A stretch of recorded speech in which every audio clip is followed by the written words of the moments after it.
¿Qué tal, amigos? Muy bienvenidos un día más a Con Ánimo de Lucro. Ya saben, este espacio de información y análisis económico de confianza, este oasis para la economía entendida desde el lado correcto de la historia. Aquí vamos a defender todos los días la libertad, la prosperidad, por supuesto, la propiedad privada y también el respeto a la búsqueda de la felicidad. Y qué mejor que buscar la felicidad con un salario creciente. Bueno, pues en España no tenemos esa oportunidad. ¿Por qué? Porque los salarios van hacia abajo, el poder adquisitivo va en retroceso y en parte se hace, y mucho, por las últimas reformas del gobierno.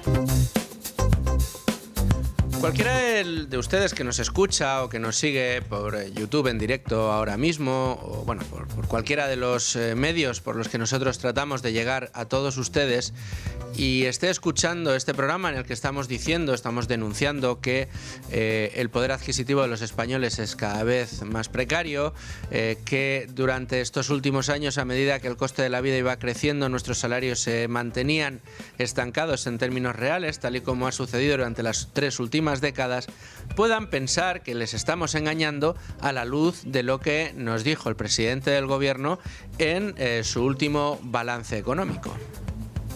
Pero sí quisiera recordar un dato que me parece especialmente relevante, y es que la renta disponible real de los hogares, descontando la inflación, es casi un 10% más alta que en el año 2018, cuando empezamos a gobernar este país. Casi un 10%. Con la que ha caído. Bueno, según el presidente del gobierno, esto es así. Los españoles no nos hemos empobrecido. Los españoles, al contrario, tenemos una renta disponible real, índice que utiliza de manera muy interesada y no cualquier otro, mucho más alta de la que teníamos cuando él llegó al poder. ¿Quiere decir esto que ustedes tienen más poder adquisitivo en su poder para poder hacer la cesta de la compra? Según el presidente del gobierno, esto es lo que quiere decir. ¿Que ustedes llegan con más soltura a final de mes? Claro, también es lo que quiere decir. ¿Que tienen ustedes dinero para irse en lugar de una vez de vacaciones 2 o 3? También. ¿Para cambiar de coche? Por supuesto. ¿Que tienen dinero suficiente como para emprender algún proyecto personal que de otra manera y modo no podrían hacerlo? Pues también. Esto es lo que nos quiere decir el presidente del gobierno. Pero esto que nos dice el presidente del gobierno lamentablemente está muy lejos de la realidad. ¿Por qué? Bueno, pues porque para hacer el cálculo que hace el presidente del gobierno se utilizan una serie de variables que emplea de manera interesada y además, si me lo permiten, de manera muy poco ética. ¿Por qué? Bueno, pues porque para decirnos a los españoles que tenemos más dinero del que teníamos descontando la inflación, que nuestro poder adquisitivo ha crecido, que somos en definitiva más ricos de lo que éramos, lo que hace es emplear agregados como el incremento del gasto público o, por ejemplo, el incremento de los precios de la vivienda. Si el conjunto de los españoles somos de una manera o de otra dueños de nuestra propia vivienda y la vivienda ha subido de una manera brutal durante los últimos años, esto quiere decir que nuestra riqueza personal es mucho mayor de la que teníamos. Cuando la realidad detrás de lo que sucede es que el acceso a la vivienda es cada vez más deficitario, cada vez es más problemático para las familias españolas, entre otras cosas porque sus salarios reales llevan estancados 30 años. La noticia que hoy traemos a colación y la noticia que vamos a analizar hoy en profundidad en la tertulia, después de repasar todas las noticias económicas del día y la portada de Libre Mercado, tiene mucho que ver con esta situación y tiene que ver con una de las reformas de las que más pecho saca el Ejecutivo, de la que se siente especialmente contento el señor Escrivá, pero que en este aspecto ha sido más dañina. Y hablamos de la reforma de las pensiones que introdujo el famoso mecanismo de equidad intergeneracional. Según los cálculos que han hecho algunos expertos, como el colaborador de este programa, Santiago Calvo, o que ha denunciado, por ejemplo, Fedea, ese famoso mecanismo de equidad intergeneracional, que no es más que un eufemismo empleado por el gobierno para cargar los costes laborales todavía más de los empleados en España, es decir, obligar a las empresas a tener que pagar más cotizaciones sociales a empresas y empleados por cada uno de esos empleados para poderle mantener contratado. Dicho de otra manera, encarecer de una manera muy importante a lo que ya se ha encarecido previamente, al famoso destope de las cotizaciones sociales, el empleo en España, para que además no se traduzca precisamente en un incremento de la renta disponible o del salario disponible real de cada uno de los empleados. Es decir, con el famoso mecanismo de equidad intergeneracional, lo que hace el Ejecutivo es decir, nos hace falta más dinero para pagar pensiones porque con las cotizaciones sociales, tal y como los conocemos, no nos llega. Ni siquiera disparando mediante el destope de las cotizaciones sociales los ingresos en cotizaciones, ni siquiera de esa manera llegamos ni remotamente al gasto que cada año tenemos que dedicar a unas pensiones que cada vez van ganando sí poder adquisitivo, incluso por encima de lo que lo hace la inflación. Bien, como tenemos un gasto cada vez mayor en pensiones, como estamos ofreciendo unas pensiones cada vez más generosas y cada vez tenemos más gente que cobra pensión y cada vez la gente cobra la pensión durante más años porque la esperanza de vida ha crecido, tenemos que sablar todavía más a las empresas. Buscar formas para que la productividad sea mayor, para que cada vez vengan más empresas y empresas de mayor valor añadido que permita tener mejores puestos de trabajo, mejores salarios y que esto se traduzca en una mejor financiación, de esto no hablamos. Tratar de adaptar el sistema de pensiones español a la media europea e ir reduciendo la tasa de sustitución del cerca del 80% actual, no te digo yo al 50% de media de la Unión Europea, pero que se quede en un 60, en un 70%, de esto ni hablamos, que es muy impopular. Lo que tenemos que hacer es sablar todavía más a empresas y empleados. Entonces se aprueba este mecanismo de equidad intergeneracional. ¿Y esto qué supone? Pues supone que las empresas, para tenerle a usted contratado, tiene que pagar más cotizaciones sociales. Es decir, la factura laboral, la factura del coste laboral, le aumenta. Pero claro, la empresa, si por un lado le están aumentando los costes por contratarle a usted, para poder equilibrar un poco, ¿qué es lo que hacen las empresas? Reducen los salarios, no los aumentan, los reducen para poder equilibrar. Si yo solo puedo pagar, ponte 30.000 euros por tener este empleado y que el Estado se lleva un mordisco cada vez mayor de esos 30.000 euros, al empleado le tengo que reducir su salario, lo que termina recibiendo a final de mes. Y aún así se lo han aumentado. Lo que pasa es que las empresas han aumentado ese salario por debajo, en muchas ocasiones, de lo que han subido los costes laborales. Esta realidad, unida a una inflación que durante el mandato de Sánchez ha crecido pues un acumulado del 21, entre el 21 y el 23%, dependiendo de cómo lo queramos mirar. Esto en términos generales, si nos vamos a la cesta de la compra, esa subida supera el 40% y en algunos productos más del 50%. Claro, si tenemos esto en cuenta, ¿qué es lo que resulta? Pues que los españoles somos cada vez más pobres. Los españoles contamos con menos poder adquisitivo. ¿Y qué es lo que está diciéndonos el Ejecutivo? Que esto no pasa nada, que lo que hay que hacer es seguir revalorizando las pensiones y si hace falta cada vez más dinero, pues habrá que hablar de nuevo a empleadores y empleados, a los trabajadores, a la estructura salarial en España. ¿Cuál es el resultado? Más gente cobrando el ingreso mínimo vital y una población cada vez más abultada de personas que cobran el salario mínimo interprofesional. Un salario que ya se acerca al salario modal y probablemente alcance el salario modal en este año. ¿Esto qué significa? Que el mayor volumen de trabajadores de España es el que cobra el salario mínimo interprofesional. Cada vez un porcentaje menor de trabajadores españoles, dicho de otra manera, cobra algo más que el salario mínimo interprofesional. ¿Y esto qué quiere decir? En definitiva, ¿cuál es el gran titular? Pues el que les hemos repetido muchas veces. Cada vez más España es un país de tiesos, cada vez más España es un país de pobres, cada vez en España nos empobrecemos más. Pero no solamente vamos a hablar de esta información, no solamente vamos a hablar de cómo nos estamos empobreciendo, sino que tenemos que hablar de otros asuntos importantes del día. Hoy tenemos mucha información económica, mucha tela que cortar y empezamos, si os parece, por el repaso a la portada de Libre Mercado. Por supuesto. A ver, tenemos muchos datos. Tenemos a José María Rotellar con el análisis del paro. Tenemos a Beatriz García con la expectación por la caída del decreto antidesahucios. Tenemos Mercosur y la llegada del nuevo acuerdo con Asia. ¿Por dónde empezamos? Bueno, pues precisamente, si quieres, empezamos por la pieza de Marta Arce, en la que habla del acuerdo alcanzado entre la India y la Unión Europea a este respecto, y también pues lo que hace es un análisis de qué ocurrirá con el sector agrario, en concreto con el arroz, porque el arroz no ha sido incluido en este acuerdo y sin embargo los agricultores pues están planteando qué va a pasar con este producto, y de hecho se llega a plantear si está en peligro, porque en concreto lo que se denuncia es que podría ser así en el caso del arroz del delta del Ebro. Bueno, lo que nos viene a contar Marta Arce al respecto es que en el caso de España la balanza comercial con la India está claramente desequilibrada, porque el año 2024 las exportaciones alcanzaron o superaron los 95.000 millones de euros, mientras que las importaciones ascendieron a 347 millones de euros, según eso siempre datos del Ministerio de Economía, y sin embargo el arroz no está en el top 5 de esos productos que más importamos.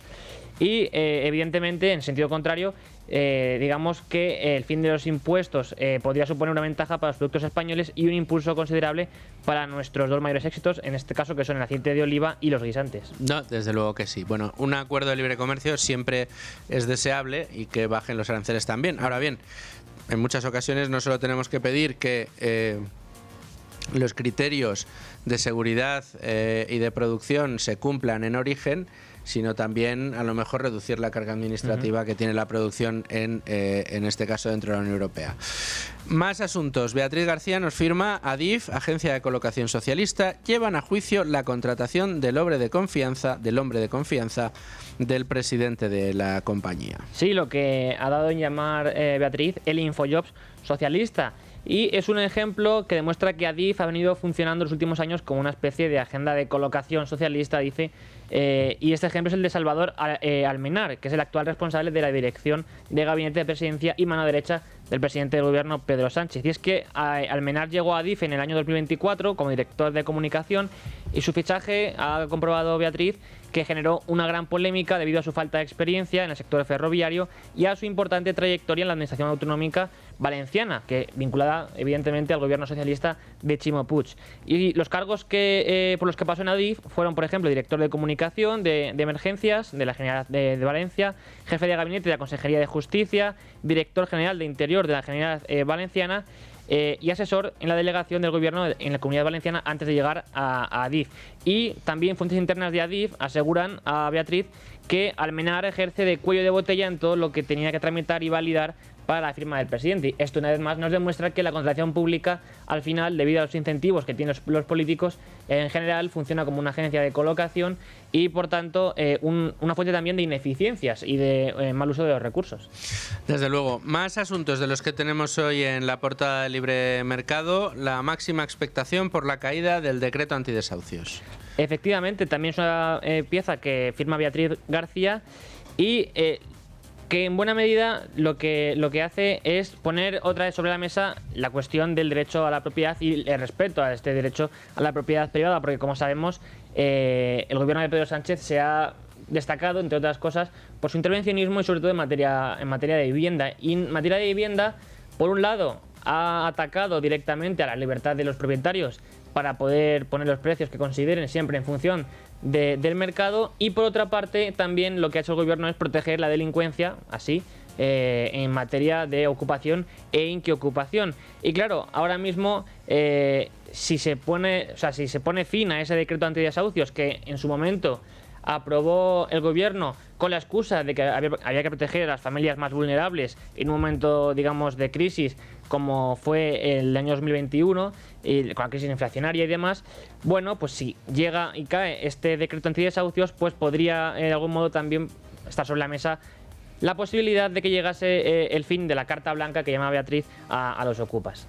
Bueno, pues hasta aquí el repaso a la portada de Libre Mercado. Hay otros muchos temas, pero los vamos a tratar ahora a continuación, el repaso de las noticias económicas del día y también una sorpresa que les tenemos preparado para el final del programa. Vamos a ir enseguida con ese repaso al resto de noticias económicas del día, pero antes déjenme darles un consejo. Cuidas a tus padres, si son estos personas mayores que viven solos, si cuidas a tus padres desde la distancia y te preocupas preocupa que pueda pasarles algo, tengo que contarte que más de la mitad de las personas mayores de 70 años sufren al menos una caída al año.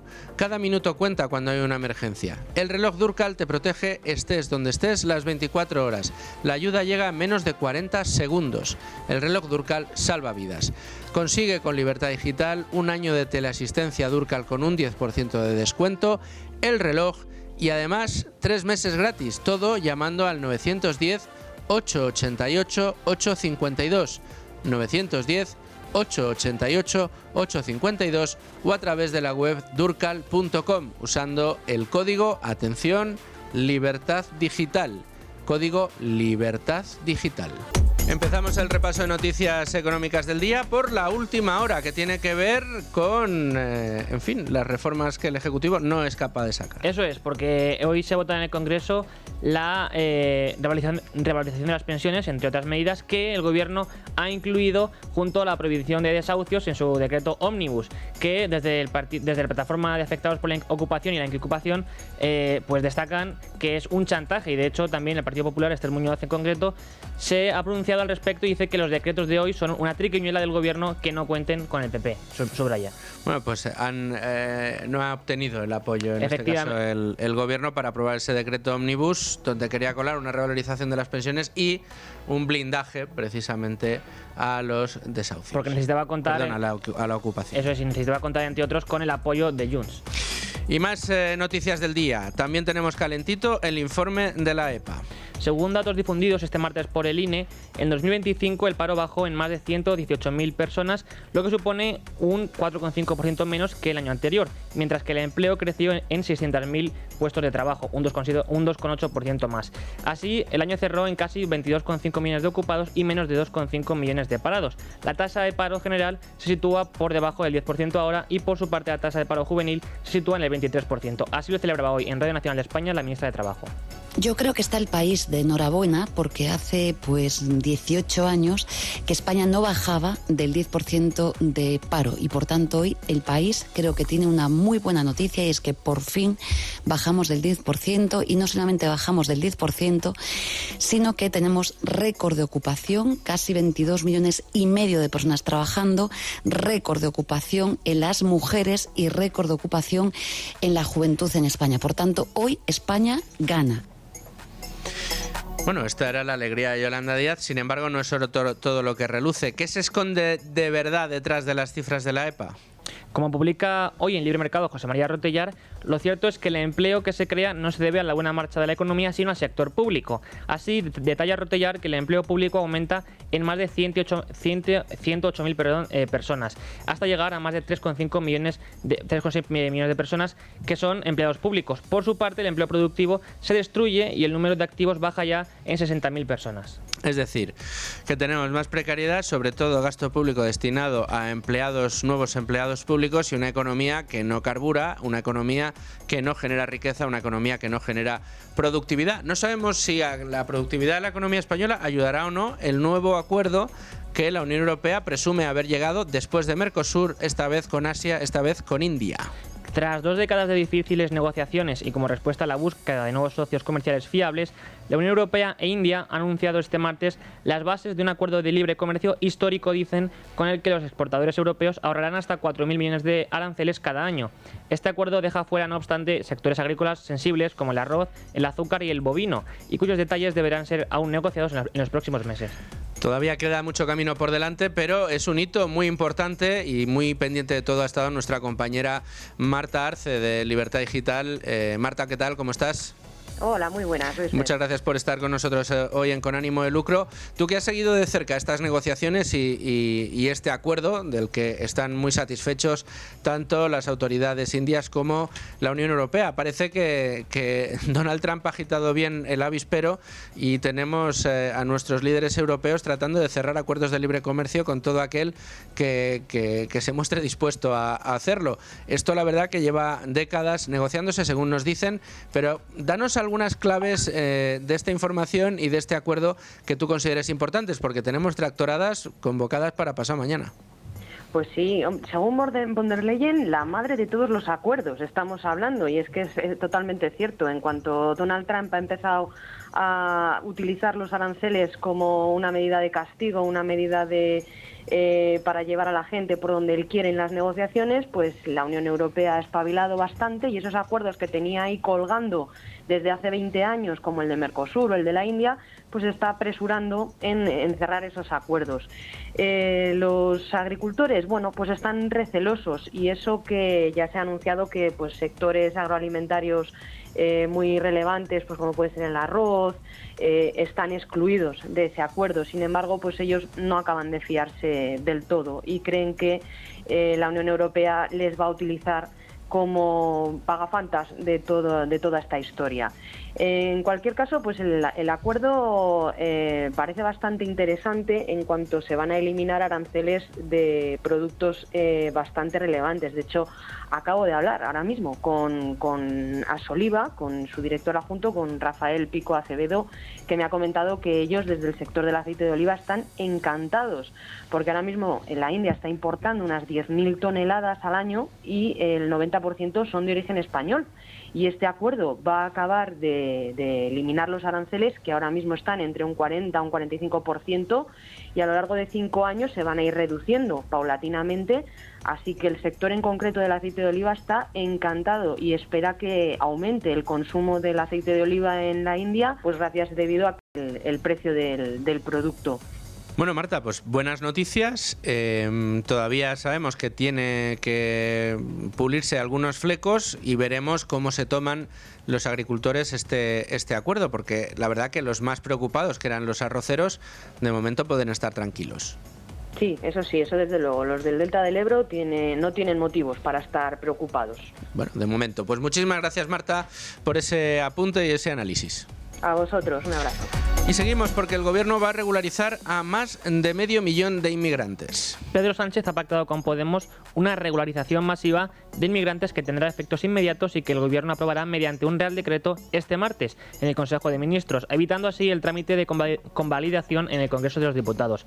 Concretamente, el acuerdo permitirá la regularización extraordinaria de más de 500.000 de personas y podrán acogerse a él quienes acrediten haber estado en España antes del 31 de diciembre de 2025, carecer de antecedentes penales relevantes y haber permanecido en el país al menos 5 meses. Más asuntos.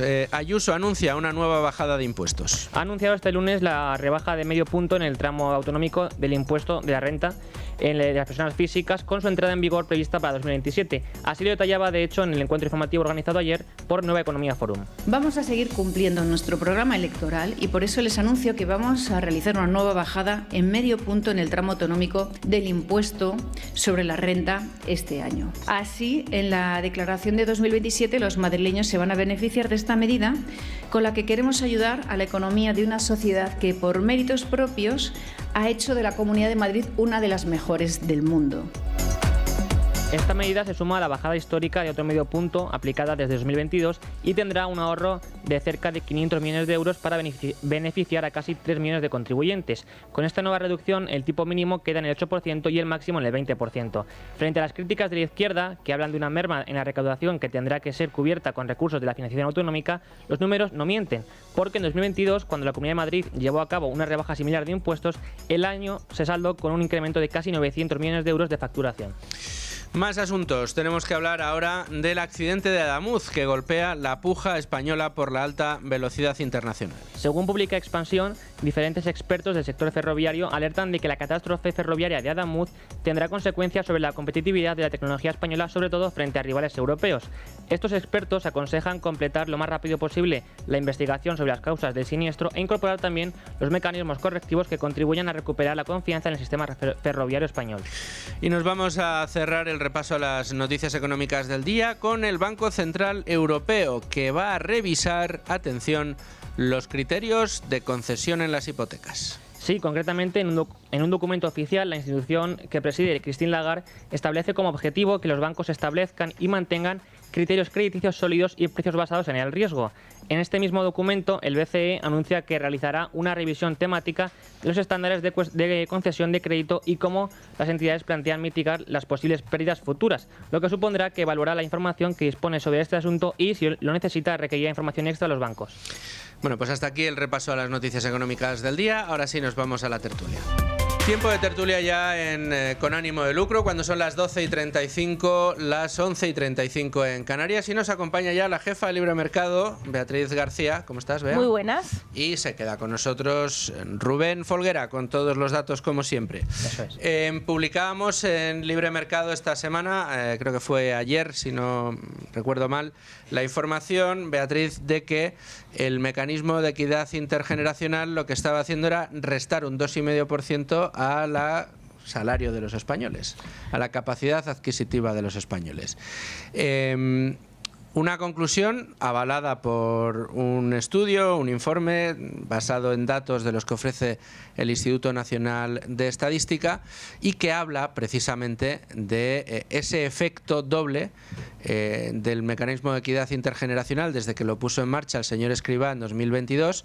Bueno, pues que por un lado lo que hace es encarecer la contratación en España, y aunque suben las empresas los salarios para poder amortiguar un poco el bocado que esto iba a suponer en sus salarios, no es capaz de hacerlo por encima de los costes que les implica este mecanismo de equidad intergeneracional. Cuéntanos un poco cómo lo ves tú y, en fin, un poco contraponerlo, que era lo que yo quería hacer en el programa de hoy, así lo hemos hecho en el editorial en el día de hoy, con esa afirmación ufana del presidente del Gobierno en su último balance económico que realizó en Navidades, antes de irnos a las fiestas navideñas, diciendo que el poder adquisitivo de los españoles había incrementado un 10% desde que él es presidente del Gobierno. Claro, con datos como este, parece que afirmaciones como esa no son tan fieles a la realidad.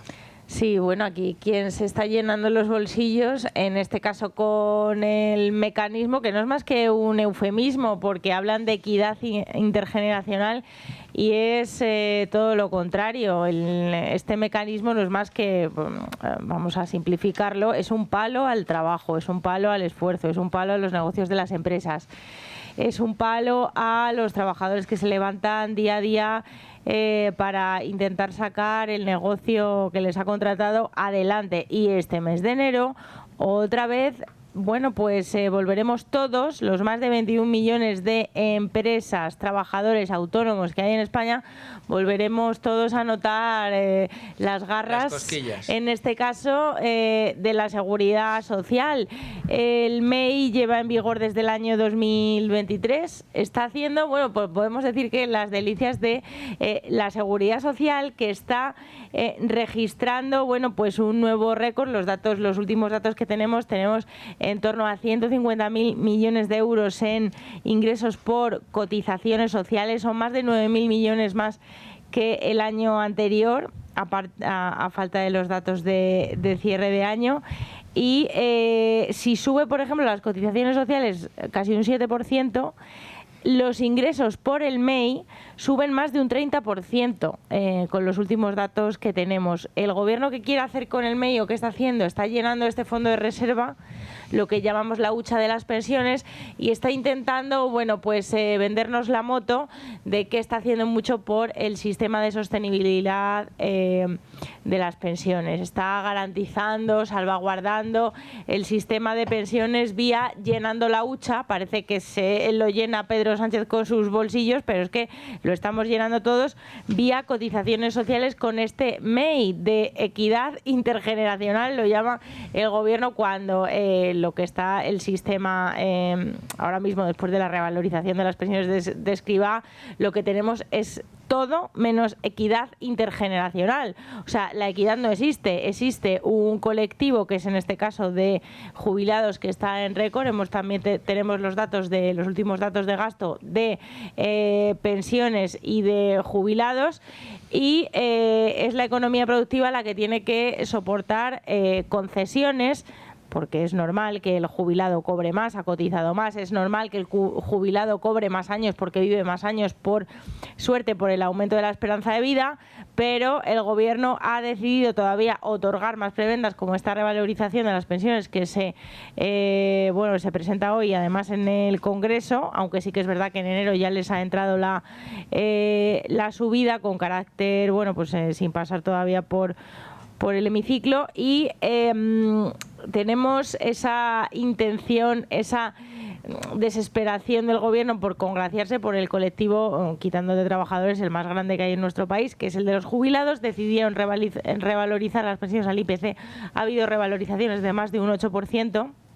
Y cuando hablamos de que el sistema es contributivo y de la contributividad del sistema, y de que, dice el Massain, de que las cotizaciones sociales no son un impuesto, el MEI, este mecanismo, es el mejor ejemplo que para darle a la ministra con los datos en el rostro y decirle, pero es que ustedes han establecido un MEI que no cuenta para la futura jubilación, no te otorga ningún tipo de derecho, no es contributivo. Estamos abocados a un sistema completamente asistencialista, donde tu esfuerzo, además, en cotizaciones no se traduce a la hora de cobrar tu pensión, porque encima todas estas revalorizaciones de las pensiones se revalorizan conforme al IPC para las pensiones contributivas, pero es que para las no contributivas, es decir, para las que no aportaron nada al sistema ni a la sociedad, la revalorización es todavía mayor, igual que el ingreso mínimo vital, igual que otro tipo de prestaciones, y esto de equitativo no tiene absolutamente nada.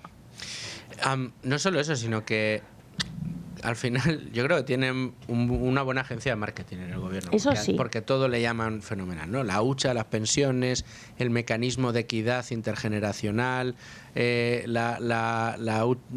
sistema, la sostenibilidad del sistema de pensiones. Y al final, claro, nos meten en un galimatías de el mecanismo de equidad intergeneracional. Eso va por cotizaciones sociales, pero no devenga derechos, con lo cual es un impuesto más. Y es un impuesto más que se justifica porque dices que quieres reforzar la hucha de las pensiones. Claro, la hucha de las pensiones, Bea, corrígeme si me equivoco, voy a tratar de explicarlo de una manera muy sencilla para que nos entienda todo el mundo. Si para pagar las pensiones, o sea, si el pago en pensiones en un año asciende a 100 y lo que hemos recaudado en cotizaciones sociales asciende a 120, pues tenemos 20 para colocar en la hucha de las pensiones para cuando sea necesario. Sin embargo, si el coste en pensiones de un año es 100 y hemos recaudado 60, pues hay un déficit de 40 que ahora mismo se cubre mediante el acceso al presupuesto general del Estado, es decir, al dinero que ya se recauda por impuestos, que eso es lo que está pasando.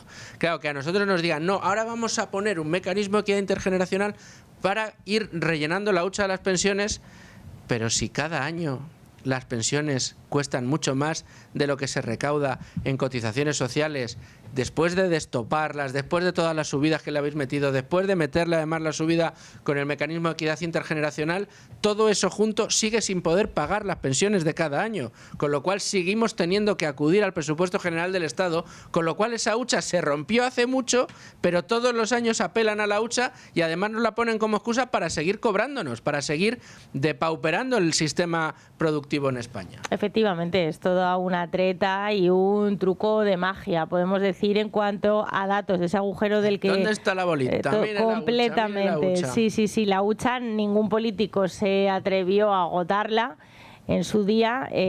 Sí que es verdad que, sí se le achaca al gobierno del PP de Rajoy haberla casi vaciado, pero claro, es que la hucha se vació porque precisamente, como tú bien decías, los ingresos por cotizaciones no daban para pagar las pensiones. Como no se iba a vaciar, si esa era su función, y luego se quedó en unos 2.000 millones de euros durante muchos años porque ningún político quería hacerse la foto de haberla vaciado. Entonces decidieron no tirar de la hucha, dejar ahí ahí esos 2.000 millones y, bueno, pues efectivamente tirar de transferencias. Tanto es así que ya roza ese agujero oculto de las pensiones, ese déficit real de las pensiones, que si, por ejemplo, hacía un informe muy bueno FEDEA la semana pasada y hablaba del déficit de las pensiones teniendo en cuenta los datos del gobierno, eran de 8.000 millones, pero si quitabas las transferencias estatales te salían casi 70.000 millones de agujero, más la deuda de la Seguridad Social. No hay que olvidar que sube cada año sistemáticamente y, bueno, pues se acerca a los 150.000 millones de euros, está, bueno, 136.000, una cosa así, con los últimos datos. Y esto es un auténtico escándalo, sobre todo cuando tienes a un gobierno que te está llamando negacionista, que te está llamando, bueno, pues sí, no sé en qué nos llaman, pues que somos unos agoreros, cuando estamos ante una auténtica bomba de relojería, porque es que además el MEI es un mecanismo que estableció el gobierno donde le puso una cláusula, además de salvaguarda, obligado un poco por la Bruselas, incluso por la AIREF, que lo está medio vigilando, hace lo que puede este organismo, porque el gobierno intenta constantemente colonizar sus actuaciones y su directiva, que es que ese MEI podrá subir todavía más si es necesario o si el sistema de pensiones descuadra tanto, porque ya está descuadrado, pero si descuadra ya llegando a unos límites, el gobierno todavía tiene la potestad de subirnos todavía más el MEI, o sea que el expolio al trabajo todavía no ha acabado. Y es que no es ser negacionista, es plantear la realidad tal y como es, y evidentemente los recursos son finitos y más en un contexto en el que siempre decimos la economía no es un juego de suma cero, no lo es siempre que estemos hablando de una economía productiva, pero es que esto no es productivo, esto es quitarle evidentemente parte de lo que ganan a los trabajadores en activo y dárselos a los pensionistas que actualmente cobran una pensión. Y bueno, la situación es que, según hemos publicado en Libertad Digital, en libre mercado, actualmente las cotizaciones cubren el 75% de las pensiones y otro 25% hay que cubrirlo con otro tipo de recursos que vienen, como decías, por transferencias de otras administraciones como el Estado, que de algún modo pues rescatan a la Seguridad Social y evitan su quiebra que de facto existe.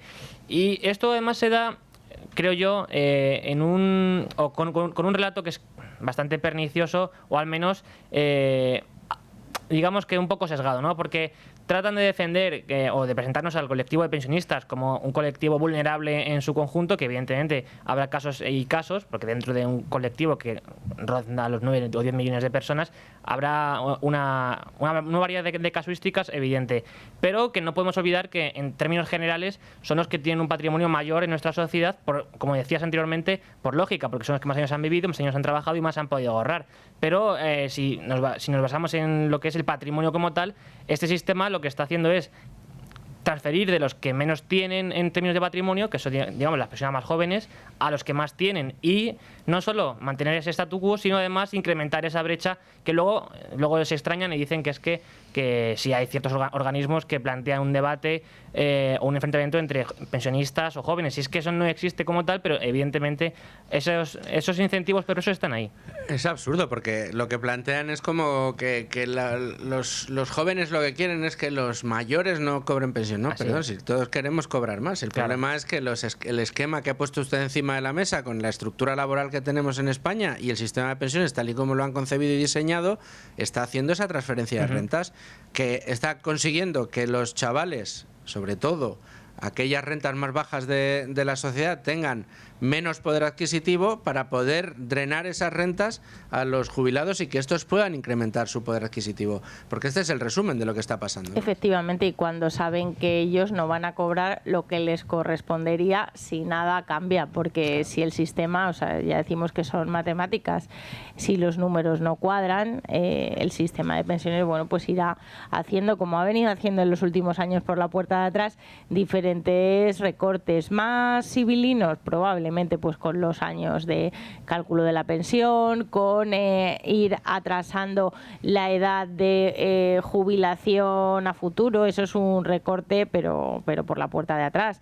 Entonces el sistema sí que está sufriendo tijeretazos, pero que afectarán a los futuros jubilados mientras premia mientras no tiene ningún tipo de reparo o de contención del gasto en los jubilados actuales, ya digo, contributivos y no contributivos también. Y esto es un problema, es la mayor partida de gasto del presupuesto público. Si gastas en una partida, evidentemente no puedes gastar en otra porque el dinero no se multiplica y no se crea de la nada, aunque el gobierno sí que lo crea. Y además nos aboca a otra problemática que lo podemos unir con los datos de hoy de la EPA que hemos conocido, y hemos conocido también el nivel del número de funcionarios en nuestro país que está anotándose cotas históricas y que ya supera los 3,6 millones de empleados públicos. Y es que no hay más que hacer cuentas entre 9 millones y pico, casi 10 millones de jubilados, 3,6 millones más de empleados públicos. Al final es insostenible, lo miremos por donde lo miremos, también en un país que está viviendo problemas demográficos como una bajada de la tasa de natalidad, donde cada vez menos gente entra a aportar al sistema. También en el dato de la EPA se veía una disminución por el efecto desánimo, entonces de gente con intención de trabajar, y un sistema que está además sufriendo otras muchas problemáticas que también afectan al presupuesto de la Seguridad Social, como es el absentismo laboral y la cantidad de gente que no trabaja en nuestro país, ya sea por las bajas, ya sea porque está en paro, ya sea porque todavía está estudiando, se quiere jubilar cuanto antes. Entonces, pues el problema cada vez es mayor, y también nos enfrentamos a un problema de falta de veracidad. O sea, el gobierno ni siquiera está explicando a la gente cuál es el problema de cara al futuro para que monten sus propios planes de ahorro, que además los penalizan, o se salvaguarden su futuro a nivel financiero. Y es un problema de primer orden porque, aunque el mensaje que siempre recibimos los ciudadanos, incluso los medios de comunicación, por parte de los responsables públicos es tranquilidad, el sistema no va a quebrar, aquí no va a pasar nada, mucha tranquilidad. Quien piensa que esto tiene un problema o que es una bomba de relojería, como hemos dicho en alguna ocasión, es que solo buscan desinformar y solo buscan poner nervioso a la gente. Pero mi pregunta es, tal y como están las cosas ahora, ¿qué va a pasar si no cambia nada cuando en 1 año, 2 años empiecen a jubilarse la generación baby boom y empiece a entrar dentro del sistema una tensión enorme? Sí, es que estamos hablando de millones de personas. Además, el MEI se creó con esa excusa de que viene una oleada de jubilaciones masivas que ya se está dando, y vamos a subir las cotizaciones sociales para poder pagarles sus correspondientes prestaciones, que además se da el caso de que las medias de las jubilaciones mensuales cada vez son más altas las de los que entran por los que salen, o sea que ya estamos perdiendo ahí en el sistema simplemente por la entrada y la desgraciada salida cuando fallecen los pensionistas. También ahí está tensionando el efecto las cuentas, y no hemos llegado todavía al pico del baby boom, pero pues en una década, 2030, una cosa así, lo veremos. Eso que comentabas es muy importante, porque evidentemente es lógico que los que se jubilen, dado que durante toda su vida laboral el Estado también les ha estado quitando parte de su salario para pagar las pensiones que en ese momento había, reclamen que se les devuelva lo que ellos aportaron. Pero claro, como recogía en su artículo ayer Diego Sánchez de la Cruz en Libre Mercado, lo cierto es que un estudio de FEA ya demuestra que de media los pensionistas actuales cobran un 62% más de lo que han aportado durante su vida laboral. Por tanto, tenemos que, no solo es que se reclame lo que se ha, o al menos el sistema como está actualmente funcionando es así, no es simplemente se le da lo que ha aportado, sino que incluso se le da una prima más. ¿Por qué? Bueno, pues habría que ver los motivos, ¿no? Pero es evidente que quizá desde el sector político se vea una masa de potenciales votos que interesa tener contentos, aunque evidentemente no quiere decir eso que todos van a votarlos. Estaba mirando los datos Volapluma, corregidme si me equivoco. Hoy en día el ratio entre activos y pensionistas, es decir, entre aquellos que aportan esas cotizaciones sociales y quienes cobran la pensión, está en 2,4, 2,5 activos por cada pensionista. Según algunas estimaciones, cuando entren todos los baby boomers a jubilarse, este ratio se va a reducir de una manera brutal. Se está estimado entre el 1,3, el 1,3, 1,4 activos por cada pensionista.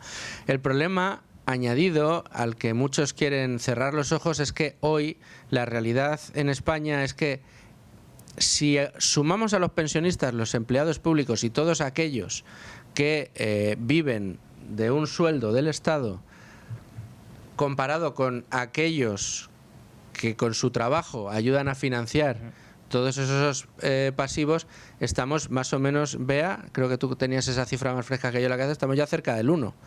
Sí, un activo por cada pasivo. Y en comunidades autónomas donde la población está muy envejecida, ese ratio medio de España, pues como puede ser Galicia o alguna otra, baja. O sea, gracias a, por ejemplo, la actividad de Madrid, o sobre todo prácticamente Madrid, pero bueno, se puede sostener este sistema. De hecho, hay cálculos de qué comunidades autónomas podrían pagarse sus propias pensiones y son muy pocas. Entonces, claro, por eso el independentismo en muchos casos, porque no le sale ni a Cataluña ni a el País Vasco, no quiere ni oír ni hablar, quiere todos los derechos, pero no quiere ni oír ni hablar de esta patata caliente, una patata caliente que va a seguir aumentando.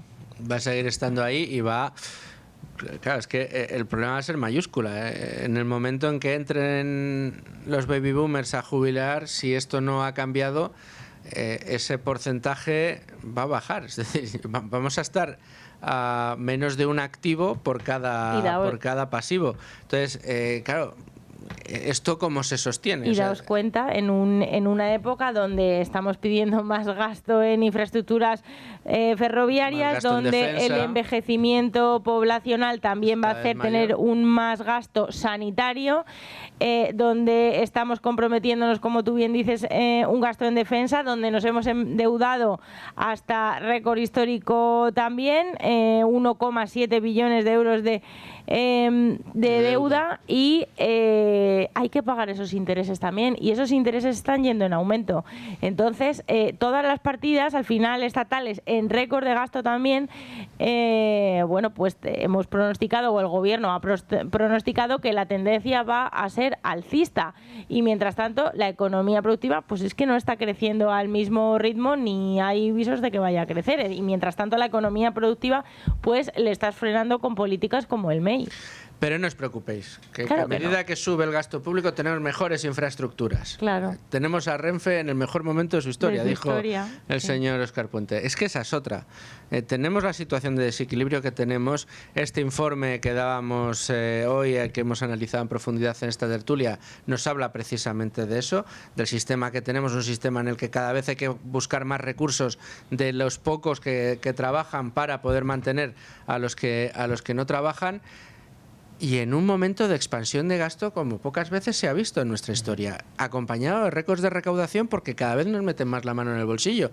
Entonces la pregunta ya al final es, vale, después de pagar las pensiones, ¿dónde te gastas el dinero? Porque en vías no era. En modernizar nuestra red eléctrica tampoco era. En arreglar las carreteras tampoco es. Entonces, ¿dónde te estás gastando el dinero? Esto es la pregunta que yo creo que cada vez más españoles debería hacerse. Pues sí, toda la razón, la verdad, es un despropósito total. No hay fiscalización de este gasto, sobre todo este gasto corriente al que está incurriendo el gobierno, y bueno, pues hoy tendrán otro nuevo debate político de las pensiones. Hoy volverán a meter a los jubilados en batallas que no son suyas, con esta revalorización, decreto ómnibus, meter en una ley medidas que nada tienen que ver unas de otras para así intentar ganarse un favor político, pero bueno, que las pensiones se revalorizarán, se vote lo que se vote, porque el gobierno puede sacarlo aparte. En fin. Pues Beatriz García, te agradezco mucho que hayas estado con nosotros, que hayas dejado que te saquemos de la redacción y de tus quehaceres diarios, que son muchos y muy importantes.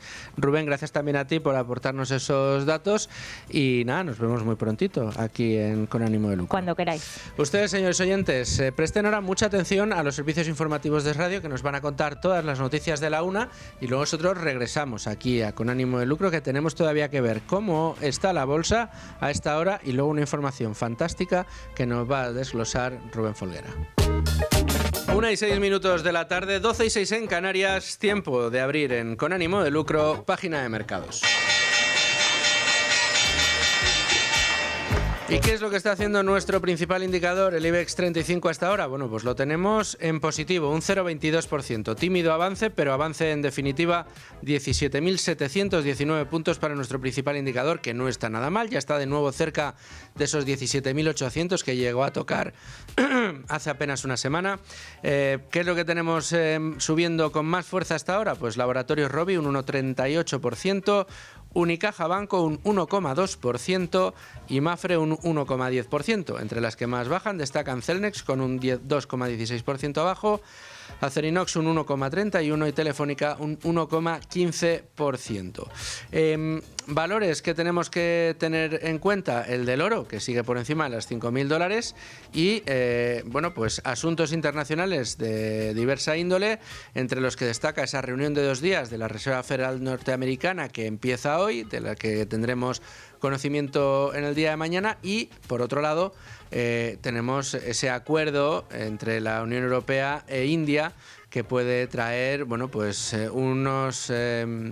unas capacidades de comercio muy interesantes para las empresas europeas y, por supuesto, también para las españolas. Vamos a ver qué opina de todo esto y cuál es su análisis de cuál es la situación de mercados actual a uno de nuestros analistas de cabecera, que es José María Luna, de Luna y Sevilla, Asesores Patrimoniales. ¿Qué tal, José María? ¿Cómo estás?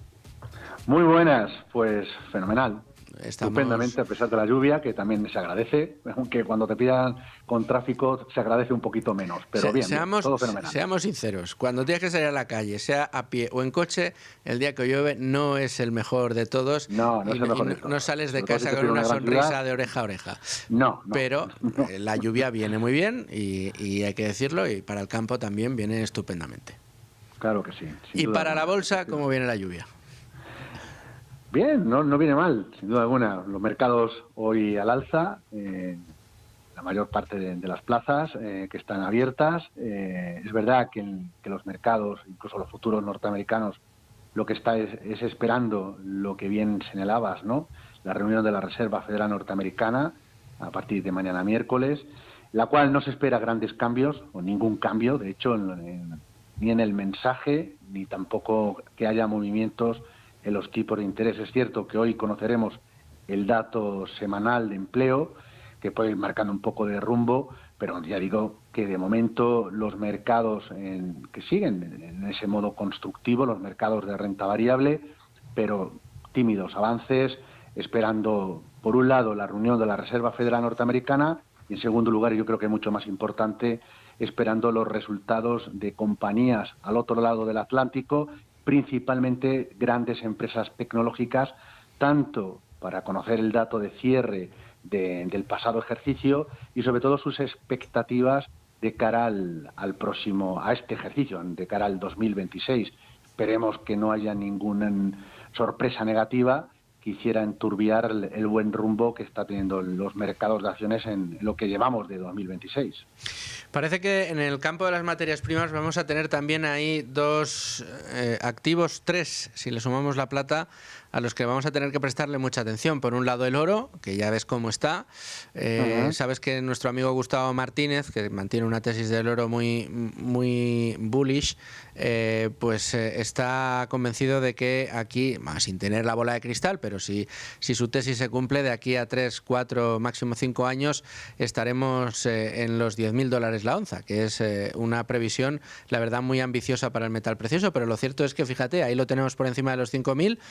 recordaba yo el otro día con Federico Jiménez Los Santos que el Banco de España vendió el oro en tiempos de Solves que teníamos por 600, algo más de $600 la onza, estamos en $5.000 la onza hoy. Decía el señor Solves que no parecía que tuviera que fuera un activo con mucho potencial el oro en aquel momento, claro.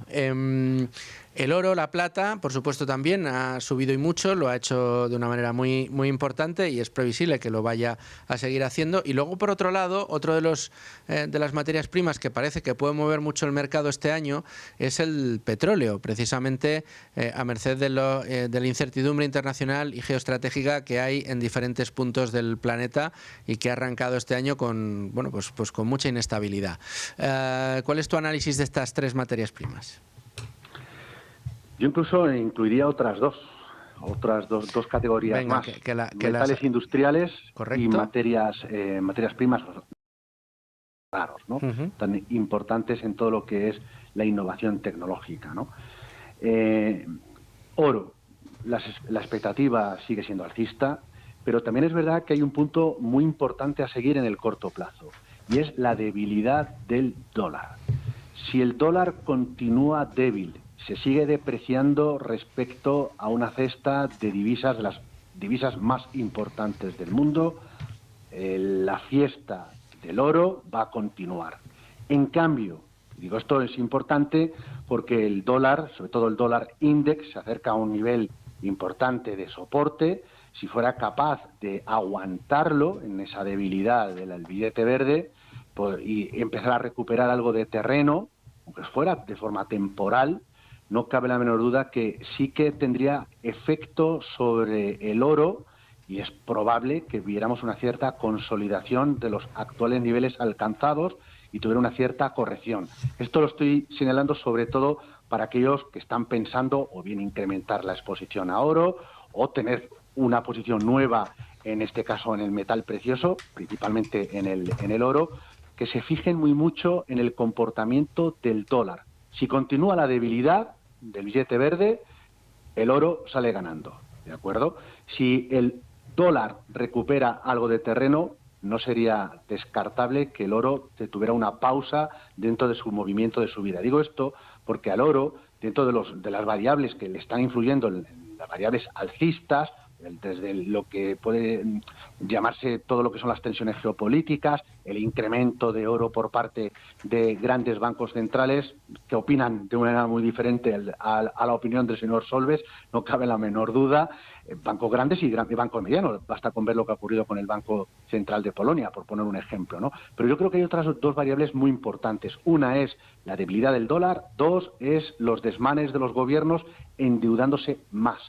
Este desmán, sin duda alguna, este apetito voraz de gastar y gastar, lo que tienen y lo que no tienen, evidentemente favorece muy mucho, en este caso, al oro. Plata. La plata lo estamos viendo con un movimiento muy fuerte, pero aquí hay otro componente que no debe de pasar inadvertido, y es sobre todo movimientos especulativos. Los movimientos al alza y a la baja son movimientos de una amplitud mucho mayor que en el caso del oro. Es decir, aquí puede ocurrir que en algún momento determinado se frene la subida y alguno le pille habiendo comprado, en este caso la plata, a un precio muy elevado. Es decir, me gusta mucho más el oro que en el caso de la plata, ¿de acuerdo?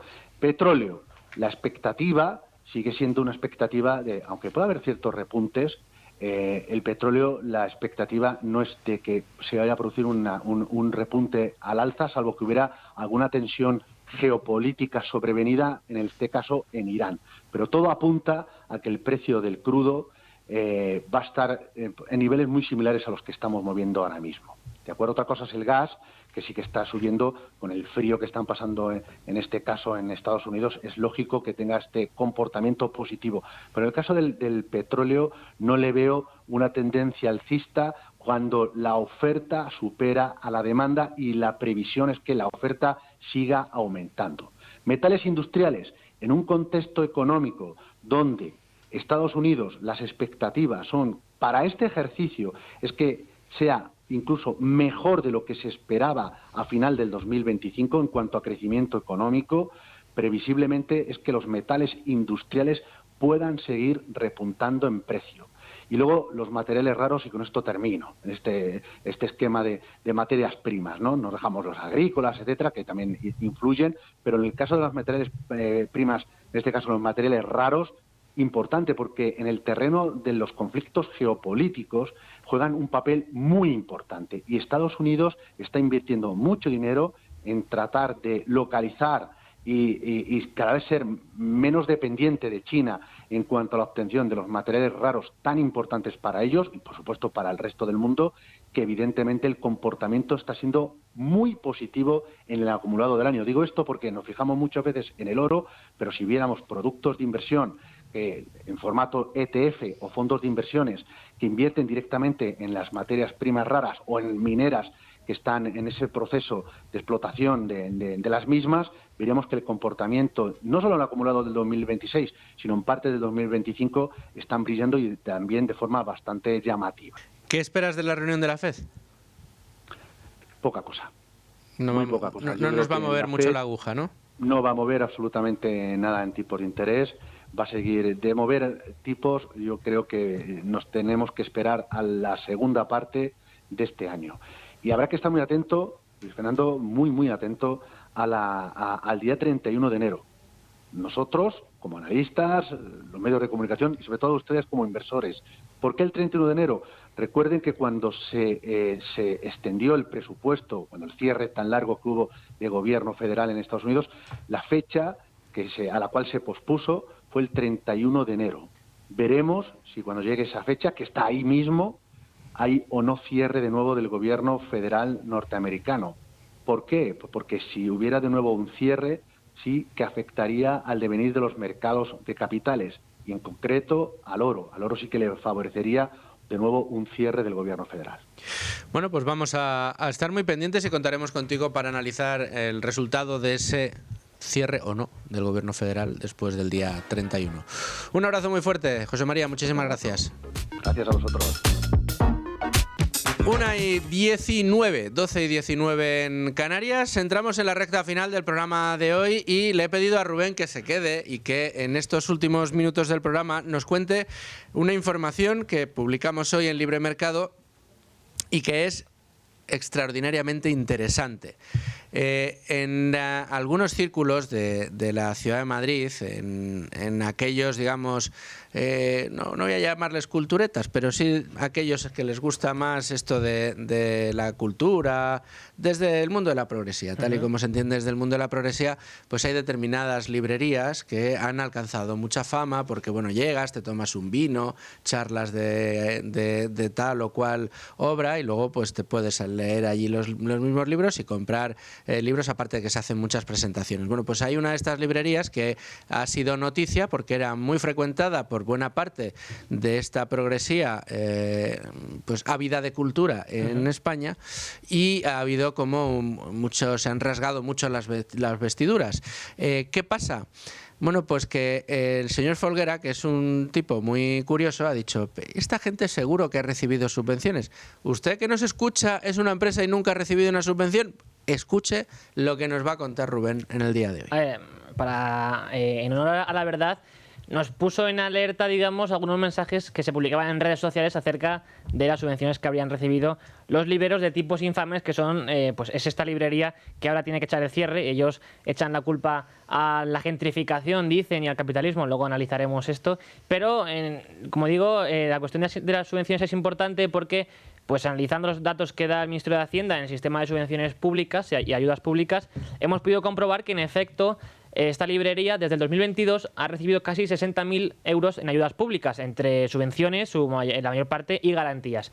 Y en concreto, si vamos a los datos que hoy pueden encontrar en Libre Mercado, en esa pieza que citabas, lo cierto es que en 2022 Tipos Infames recibió 12.000 euros por parte del Estado y casi 1.600 por parte de la Comunidad de Madrid, mientras que el Ayuntamiento les transfirió casi 13.000 euros. En 2023 se sumaron otros 3.250 euros por parte de la Comunidad de Madrid, mientras que en 2024 el Estado otorgó a la librería más de 3.100 euros y la Comunidad de Madrid le transfirió otros 2.500 euros. Además, también el Ayuntamiento les concedió unos 12.369 euros y ya en 2025 Tipos Infames se benefició por parte del Estado de 7.058 euros, de los cuales 6.600 eran garantías, y la Comunidad de Madrid les otorgó casi 2.600 euros. Y en total, ¿qué tenemos? Pues una suma de 57.462 euros que estas... Casi 60.000 euros en subvenciones que cobró esta librería, que además, a ver, yo entiendo, igual mucha de la gente que nos escucha no sabe lo fácil o difícil que es mantener una librería hoy en día como negocio. Si nos fijamos, a poco que queramos ser curiosos y nos paseemos por nuestras ciudades y entremos en algunas de estas librerías de autor, no hablo de las grandes superficies dedicadas al libro, como pueda ser la FNAC o Casa del Libro, donde se venden otro tipo de cosas además de libros. Las librerías clásicas, las librerías de autor, son establecimientos que a duras penas sobreviven con un solo empleado, que suele ser el fundador, y además suelen ser proyectos muy ligados, bueno, pues a un interés extraordinario precisamente en la literatura, en el pensamiento y en la cultura en general. Claro, estamos hablando de una empresa, en este caso, de 3 socios, que tampoco era que lo trabajaran ellos, sino que tenían además empleados. Un negocio de estas características donde te dicen no, pero es que esta librería tiene 3 socios que no van a trabajar y luego además emplean a gente. Entonces habrá más de un librero que nos escuche y se lleve las manos a la cabeza y ¿de qué vivían? Bueno, pues mira, una parte importante aquí la tenemos. Y luego hay que tener en cuenta que en su relato dramático de cómo tienen que cerrar, echan la culpa, decía antes, a la gentrificación, que ellos llaman... Esto de la gentrificación me lo tienes que explicar, porque por más que me lo explican no termino de coger el concepto. Pues es un término que viene del inglés y que viene básicamente a hacer referencia a la remodelación o al cambio de los barrios, de las ciudades, ¿no? Claro, entonces, esta gente, según ellos...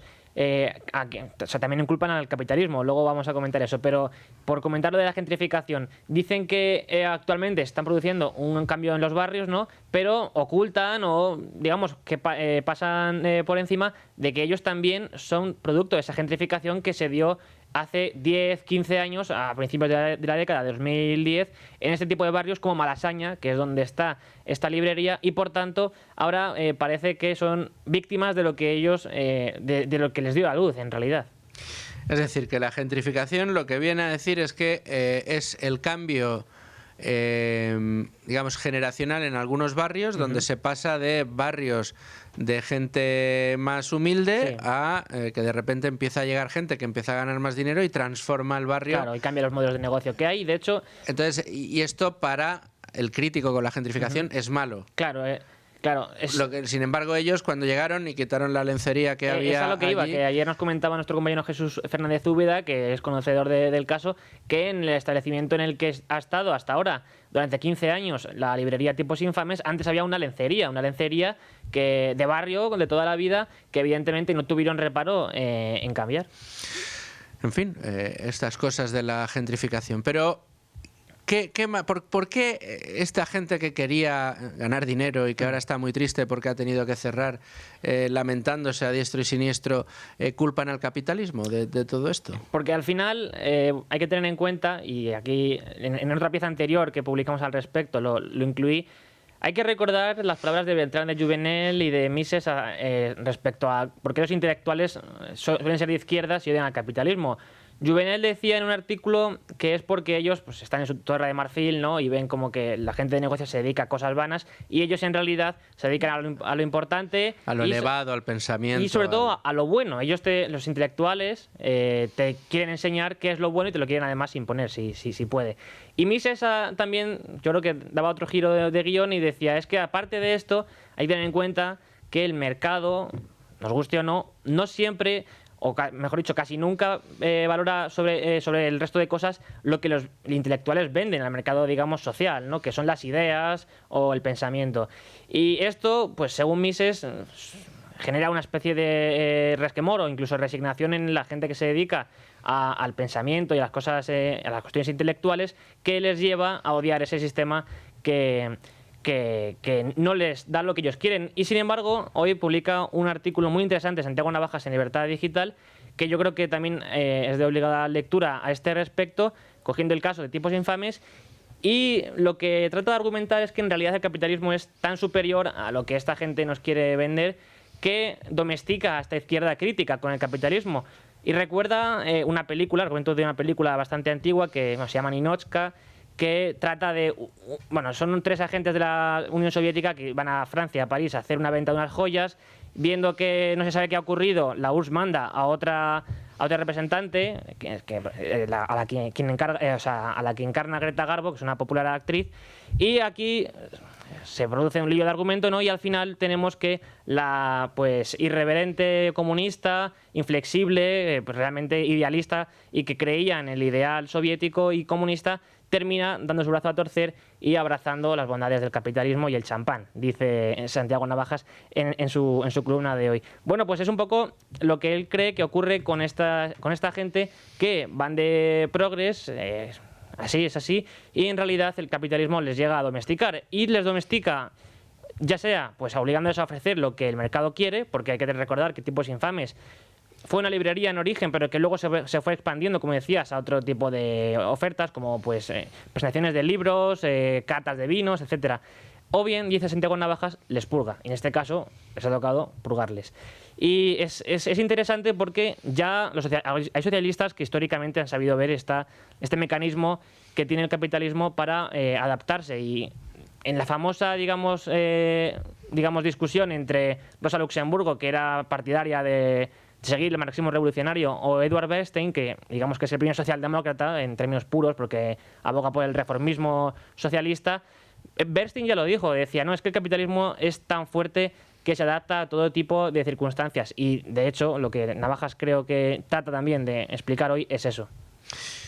Y mientras tanto, estos tipos pidiendo subvenciones, ha estado pidiendo subvenciones, recibiendo dinero público, dinero que sale de su bolsillo y del mío, para mantener un negocio en el que, bueno, pues 60.000 euros repartidos. Es que parece poco, pero oye, pensemos en lo que es... ¿Dónde va? O sea, porque quiero decir, ya no solo que... No, ¿y cómo justificas la subvención? Efectivamente, ya no solo que la librería no ofrezca, en este caso, al mercado lo que quiere, sino que dándole 60.000 euros al cabo de 5 años, parece ser que tampoco les es suficiente para pues reflotar el negocio. En fin, una información extraordinaria y que nos acerca a un caso muy curioso que ha sucedido esta semana y que pone de manifiesto, bueno, pues cómo viven algunos de estos centros que sirven en muchos casos para transmitir esas ideas progres que, bueno, pues tantos políticos en España están interesados. Según alguna gente en redes sociales, eso no tenemos comprobado y no podemos afirmarlo como tal, pero había una chica que decía que había trabajado con ellos y que, digamos, que entre que no les pagaba el plus de nocturnidad y que tampoco les paga demasiado bien, pues parece que son hipócritas, ¿no? Y luego hay gente incluso que dice que las bolsas en este establecimiento les costaban 10 euros, lo cual no es nada barato. Bueno, desde luego que no. Querido Folguera, muchísimas gracias por traernos esta información. Enhorabuena y mañana más. Y ustedes, señores oyentes, les dejo en la mejor programación, la de radio, y yo les espero aquí mañana.